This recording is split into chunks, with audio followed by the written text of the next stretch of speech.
Okay, we continue. The other video got randomly stopped because of some technical reasons.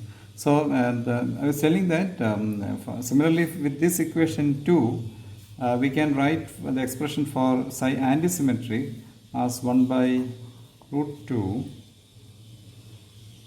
sum over p minus 1 raised to p psi of r1 r2, right, where p is the permutation operator, which again maintains the character which we were talking in the case of asymmetric wave functions, right? Because for even numbers of p, this will give a plus, and for odd numbers of p, this will give a negative, right? So this is another way. So this minus 1 raised to p, so this is another way of representing equation 1 and 2.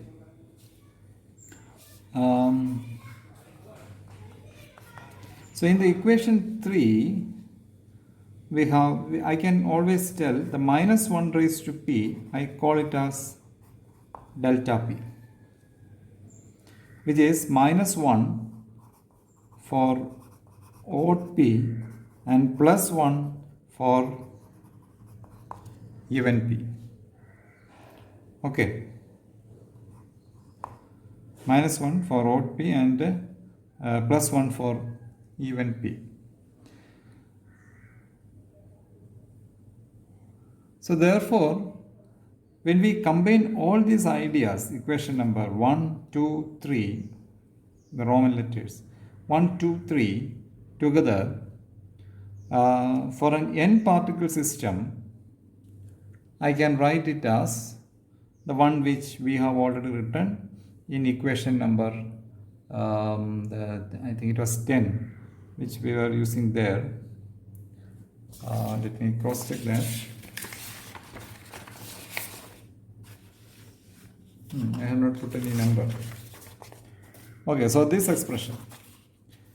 expression will come the moment I apply all those things together, right? When we are writing this was for a two particle system. When we are writing and when we take up these ideas of delta p and this psi symmetric and psi antisymmetric for an n particle system, then I can write psi k of 1 to n is equal to n factorial raised to minus half.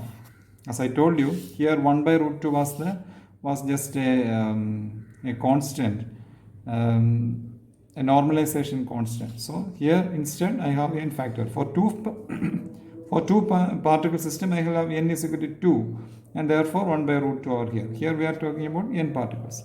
So n factorial raised to minus half sum over p delta pp, my single particle partition functions. What was that? Single particle wave function, which was represented by u. Here I can represent as u of k1 1 up to uk n n, and you know that 1 to up to n represents r1 r2 up to rn. Okay. So here another thing which I want you to remember is that actually here this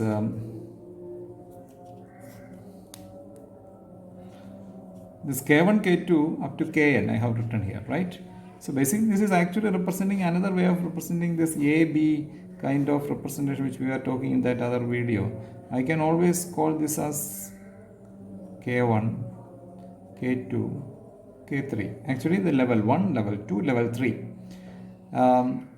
Instead of energy, I can always express it in terms of the the wave vectors k. So that's why this is k1 k2 k3, and that's it. And I can always assume that the particle 1 is over here, which is r1, 2 over here, 3 over here, or the permutations of those kind of particles occupying in different levels. So that is the idea when we are writing down such kind of an expression. So we have reached up to this expression. And as I told you during the previous video on the symmetric and antisymmetric wave functions, the even p will give me the symmetric wave functions, right?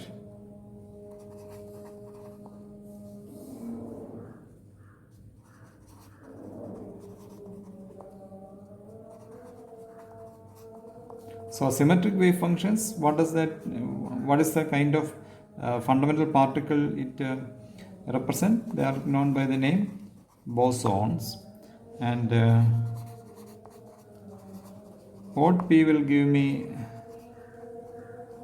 anti-symmetric wave functions, which will give me fermions. Right? This is based on the discussion. So that applies to this expression also. Let me put this as equation number 10 because I forgot to put it in another video, but for my following, let me put this as equation number 10.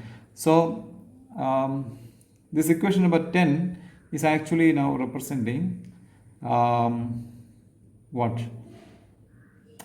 Fermions and bosons together. That's the idea. Now we have to take care of this permutation. So this permutation is altogether for all the quantities inside here. So it doesn't matter if the permutation P is carried out on the coordinate R1, R2, Rn or on the wave number K1, K2 to Kn, right? Because that's the idea of permutation, because you can be permuting in this level or in the particles occupying different levels. In any case, it is going to be we are going to sum over all the n factorial permutations. That's the n factorial. For an n particle system, there are n factorial permutations possible. So we will sum over all the n factorial permutations. So therefore, so it doesn't matter the permutation is carried out on R1, R2 or K1, K2, right? So the permuted coordinates we will represent it by say P1, P2 up to Pn, and permuted wave vectors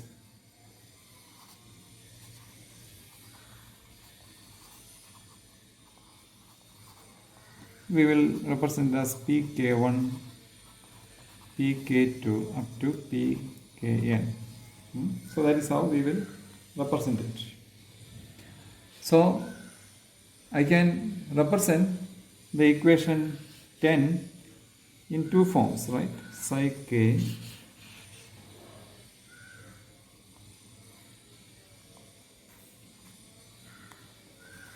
up to n is equal to n factorial raised to minus half n factorial raised to minus half sum over p delta p uk1 p1, because I am doing my permutation on the coordinates r1 r2 up to ukn pn.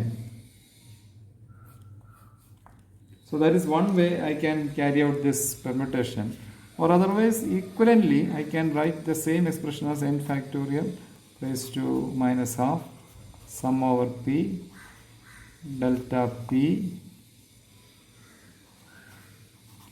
u pk1 1 up to u pkn n. Both these stuffs are equivalent.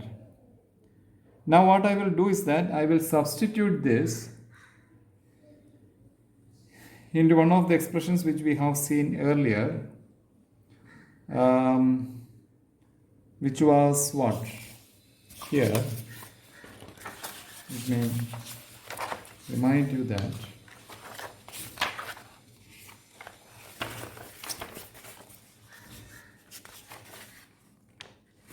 this expression 1 to n e raised to minus beta h 1 dash to n dash is equal to sum over e raised to minus beta I psi e 1 to n into psi e star 1 dash to n dash. We will substitute that over there and then we will proceed.